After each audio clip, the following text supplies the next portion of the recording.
capté quelque chose qui est au fond de nous-mêmes et se sont révélés ce qui avait au fond de nous-mêmes.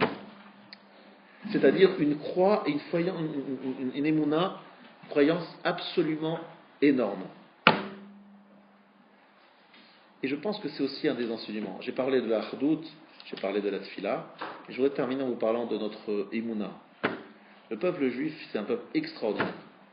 On peut le toucher dans sa chair, il continue à dire Shema Israël, Adonai Eloheinu, Adonai Echad. Quoi qu'il arrive, on dit Hashem Echad. C'est incroyable, comment tu peux dire ça devant une telle barbarie, devant une telle, entre guillemets, injustice. Tu continues à dire Hashem Echad. D'où vient cette force? Est-ce qu'on réalise vraiment ce qu'on voit? Je ne sais pas si nous tous ici, on réalise vraiment de ce qu'on a vu ces derniers jours. On a vu Hashem Echad, on a vu par exemple le peuple d'Israël était Echad, mais on a vu aussi des gens capables de dire Hashem Echad devant quelque chose de terrible. Et c'est ça que je voudrais vous dire ce soir. Quelque part, Bilham, c'est celui qui connaît, qui parle à Dieu, mais qui finalement n'adhère pas du tout à Dieu.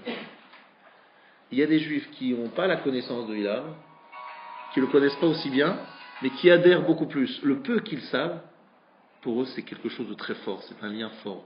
Ce que je veux dire, c'est qu'il y a des juifs qui ne sont pas très pratiquants, qui ne font pas grand-chose,